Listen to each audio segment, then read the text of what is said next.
Fala galera que já é inscrita no Pautas e Táticas ou que vai se inscrever assim que o vídeo acabar. Hoje teremos a convocação da seleção brasileira para a Copa do Mundo de 2026 e o Brasil inteiro se faz uma pergunta: Neymar será ou não será convocado? Pensando nisso, o Pautas e Táticas traz para vocês 6 motivos positivos e 6 motivos negativos de se levar Neymar para o Mundial dos Estados Unidos, México e Canadá. Então senta aí com papel e caneta para anotar todos os argumentos para aquela discussão que vai se estender até o final da tarde de hoje, quando sair a lista. Deixe seu like, seu hype nesse vídeo, compartilhe o conteúdo, se inscreva no canal, está conhecendo a gente agora, deixa seu feedback também nos comentários e não se esqueça de conferir mais do nosso conteúdo também, beleza? Bom, vamos começar com os prós, os motivos positivos da convocação do Neymar. O primeiro deles é um dos principais argumentos que muitos têm usado, A presença do Neymar tira a pressão de outros jogadores serem protagonistas. Muito se critica os desempenhos individuais do Vini Júnior e do Rafinha, principalmente na seleção, em relação ao que eles rendem em seus clubes. E muitos acusam eles e outros jogadores de serem incapazes de aguentar a pressão de serem protagonistas numa Copa do Mundo. Algo que o Neymar já viveu desde 2014, quando jogou seu primeiro Mundial no Brasil aos 22 anos de idade. O então jogador do Barcelona era tratado como o principal nome da seleção desde seu primeiro jogo com a camisa amarelinha e está acostumado a ser cobrado como o melhor jogador do time, o que pode deixar outros nomes mais leves, como o próprio Vini e o Rafinha, que podem decidir jogos com mais naturalidade, como fazem com as também pesadas camisas de Real Madrid e Barcelona, respectivamente. O segundo fator importante que podemos listar é que os outros jogadores amam o Neymar e o tratam como ídolo. Para muitos, o temperamento explosivo do Neymar pode ser intimidador para os companheiros, principalmente ao vermos como ele fala com outros jogadores ali do Santos. Mas na seleção certamente seria diferente, já que vários deles são tão velhos e com uma carreira tão vencedora quanto o Neymar. Fora que já conhecem ele de outros ciclos e sabem exatamente como ele se comporta. Fora que os mais jovens que o idolatram se sentiriam realizando um sonho, ao tê-lo ao lado para poder jogar junto e automaticamente estariam mais dispostos a suprir necessidades como fazer um trabalho defensivo maior para que ele descanse sem bola, beleza? Terceiro ponto positivo: a maior parte dos brasileiros é a favor da convocação dele. Apesar de termos uma clara polarização de opiniões, a maioria ainda é favorável a uma última chance para o nosso principal jogador dos últimos 3 ciclos de Copa do Mundo. Levá-lo vai claramente trazer o povo para perto da seleção, o que sempre é positivo, além de evitar uma possível torcida contra, partindo de boa parte dos próprios brasileiros. Quarto ponto positivo: mesmo que ele seja reserva, o Neymar pode ser uma opção de banco de impacto contra adversários que também os tratam como ídolo. Com certeza existe uma diferença grande para quem enfrenta o Brasil entre tirar um Paquetá, um Igor Thiago ou tirar um Neymar do banco de reservas. O respeito que a carreira dele ainda impõe pode atrair mais a marcação, o que pode deixar os companheiros mais livres, além dele chamar bastante faltas, o que pode criar boas chances de bola parada para o Brasil nos jogos. E o próprio Neymar ainda é um exímio cobrador de faltas. Quinto ponto positivo: o Neymar oferece um estilo de jogo diferente das peças que lá já estão. Se o Ancelotti não levar o Neymar, provavelmente o convocado será outro jogador muito parecido com outros que já se tem no grupo. Analisando aqui algumas opções que podem ir no lugar dele. Um Ryan, por exemplo, é um jogador bem parecido com o Luiz Henrique, que também não é um titular absoluto. Se ele levar um Pedro ou um Igor Jesus, é uma característica parecida com o Igor Thiago, que deve ser convocado e ser reserva, assim como o João Pedro. Agora, se a vaga do Neymar for a do Endrick, aí nós podemos repensar esse ponto. Os dois oferecem coisas diferentes, tanto entre si, quanto se compararmos com outros convocados. Então a única exceção desse quinto ponto aqui é que se o Neymar ir, a gente tem que sacrificar o Endrick. Aí realmente não seria ponto positivo esse quinto ponto não, beleza? E esse sexto ponto positivo que eu separei aqui é o seguinte: com parceiros melhores que no clube e maior motivação, ele pode render melhor do que tem rendido no Santos. No Peixe, muitos dizem que ele tem se preservado com medo de se machucar, porque o objetivo final dele com esse retorno ao futebol brasileiro é estar em maior evidência para poder jogar a Copa do Mundo. Como o futebol europeu fechou as portas para ele e o Al Hilal da Arábia Saudita abriu mão de inscrevê-lo quando ele se recuperou da lesão, retornar ao clube que o revelou e é ídolo automaticamente garantiria titularidade. Mas o nível dos companheiros de time levanta debates quanto ao quanto eles potencializam ou atrapalham o desempenho do próprio Neymar. Sejam os defensores não conseguindo evitar os gols sofridos, ou jogadores de maior construção que não conseguem achá-lo nos passes, ou os mais ofensivos que ou não fazem a movimentação correta para receber as bolas do Ney, lá ele, ou perdem as chances criadas por ele com tomadas de decisão erradas, ou até falhas de execução técnicas. Na seleção ele teria companheiros melhores para dar prosseguimento às jogadas que ele cria, além de não ter mais por que se preservar, já que a Copa do Mundo é o seu maior sonho profissional e muito provavelmente sua última missão.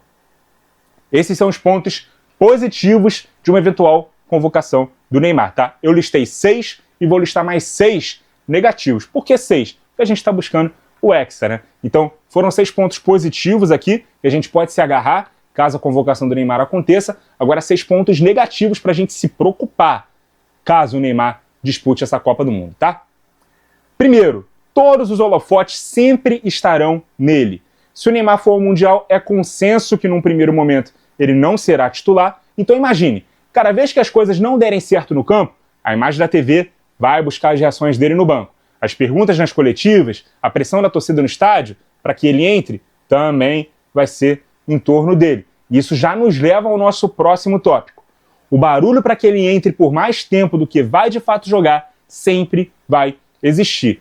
Um dos grandes argumentos de quem defende a convocação do Neymar é o de que o que ele é capaz de fazer para decidir o jogo em uma bola, que ele só precisa de 15, 20 minutos em campo para ajudar a seleção a vencer os jogos. Mas se ele entra com uma minutagem baixa e não acontece nada, a pressão sobre o técnico para dar mais tempo para ele vai crescer. Se forem 30 minutos, por que não entrou no intervalo? Se foi no intervalo, por que ele não começou jogando? Fora a própria reação do jogador. Será que ele aceita ser reserva? Será que ele não vai fazer bico? E se ele for titular e for um problema? Será que ele vai aceitar ser substituído numa boa? Ou vai sair batendo o pé, chutando garrafa, dando entrevistas com respostas atravessadas? Tudo isso aí tem que se pesar também, e nem é uma questão de campo, né? É uma questão extracampo, mas também é importante para o ambiente da seleção brasileira. Inclusive, se houver uma pressão para que ele seja titular, teremos ali um outro ponto negativo para ressaltar. Será preciso remodelar todo o padrão de jogo para que ele caiba no time. Quem tem assistido o Neymar jogar pelo Santos sabe que ele tem atuado num ritmo e velocidade de jogo bem diferente dos companheiros, quase que em câmera lenta. E num futebol cada vez mais intenso e compacto, executar as tomadas de decisão rápido é uma demanda do jogo moderno. Esqueça a cadência que o meio-campista clássico, a moda antiga, oferecia para um time. E isso era visto como algo positivo.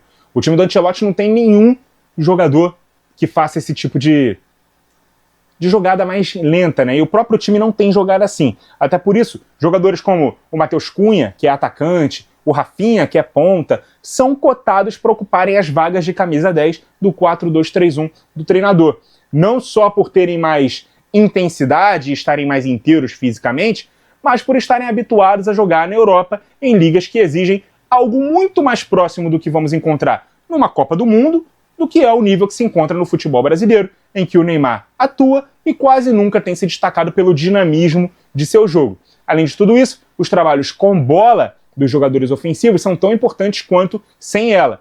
Comportar todo um time para que ele ponha as mãos na cintura e não ajude nem a pressionar no campo de ataque e nem a recompor no campo de defesa é altamente inviável no futebol atual. Quarto ponto negativo. O Neymar hoje não é um jogador confiável fisicamente. Haja visto as inúmeras lesões que ele sofreu nos últimos anos e a intensidade que um jogo de Copa do Mundo vai exigir. Sem falar que ele esteve em outras 3 Copas do Mundo, melhor tecnicamente, mais inteiro fisicamente, e não conseguimos o que muitos juram que só vamos conseguir se ele estiver na Copa.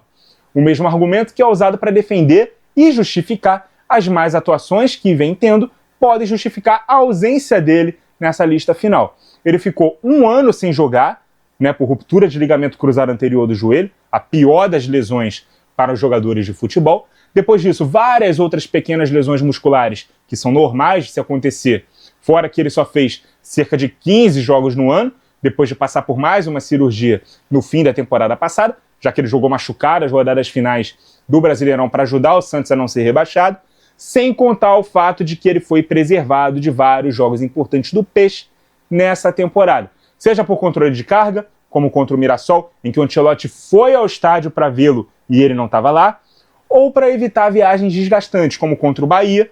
Ele também não teve em campo contra o Palmeiras, né, porque ele não joga em gramados sintéticos, e nem contra o Flamengo, porque ele estava suspenso, beleza? Quinto ponto, o Neymar não tem apresentado bons desempenhos técnicos para acreditarmos que ele vai render na seleção melhor do que no Santos. Se o normal de todo jogador é cair o próprio rendimento na seleção em relação ao clube, porque ele joga com companheiros diferentes, por menos tempo de treino, menor entrosamento, falta de costume e adaptação ao estilo do treinador, que muitas vezes é diferente de todos os estilos que cada convocado atua em seus respectivos clubes. Então por que justamente com o Neymar seria diferente? Porque só ele teria esse upgrade na seleção que, por exemplo, o Vini e o Rafinha não conseguem ter em seus clubes. Pelo contrário, o que nos leva a crer que o futebol que ele tem jogado e tem sido insuficiente para decidir a maioria dos jogos do Santos será suficiente para fazer uma seleção brasileira ter sucesso numa Copa do Mundo, já que não confiamos em destaques dos melhores clubes da Europa e do mundo para isso. Dito isso, nós chegamos ao nosso último ponto, que é contra a convocação do Neymar. A convocação dele pode ocupar a vaga de quem tem mais mérito esportivo para estar na seleção.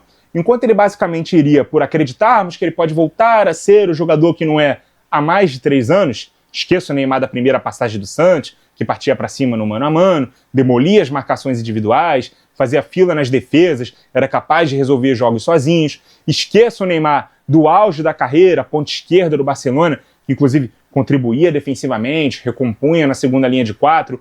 Esqueça o Neymar da primeira temporada de PSG, que tirava da cartola lances mágicos e plásticos contra os fracos adversários da Ligue 1, é verdade, mas ele não conseguiu fazer nem perto disso, nem no Paulistão, nos últimos 2 anos. Então esqueça também a versão playmaker do Neymar de 2020, né? 2020 a 2022, né? Ele jogou muito assim, levou o PSG à final de uma Champions, chegou em muito bom nível à Copa de 2022, mesmo já sofrendo com várias lesões e tendo se machucado até dentro da própria Copa do Mundo, né?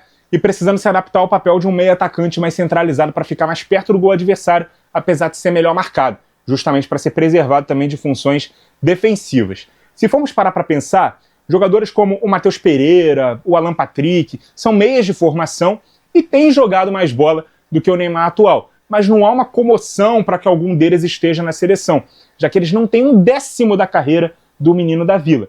Além do que, no time do Ancelotti, não há jogadores com essas características, o que nos leva a crer que o lobby, né, para o Neymar estar na seleção não é sobre o que ele está jogando, e sim pelo nome que ele tem, pelo que ele já fez um dia.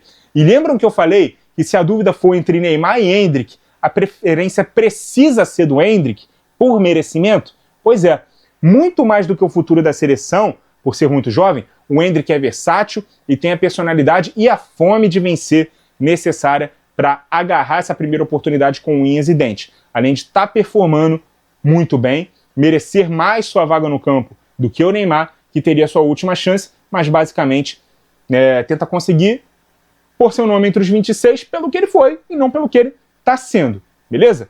Então é isso, galera, não importa aí qual é o seu lado, mas o debate obviamente existe, porque se ele realmente estivesse rendendo tudo que ele já rendeu um dia ou próximo disso, não haveria nenhuma discussão, ele estaria convocado e ponto. E ao mesmo tempo, se fosse um jogador qualquer, não haveria nenhuma comoção quanto a se ele vai ficar de fora ou não. O que temos certeza é que se ele não for convocado, a chiadeira será enorme do lado dos fãs incondicionais dele, que terão certeza que se o Brasil perder a Copa, é porque ele não foi.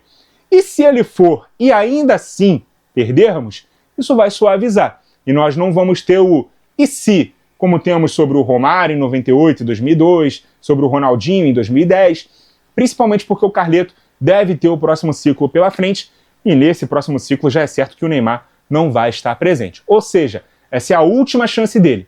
Você convocaria ou não? Deixa sua opinião aqui nos comentários, mas essa pergunta será respondida ainda hoje, mais tarde, e amanhã a gente vem repercutir a lista de convocados com vocês aqui no canal. Então, muito obrigado a você que acompanhou o vídeo até aqui. Continue ligado no Pautas e Táticas. E até a próxima!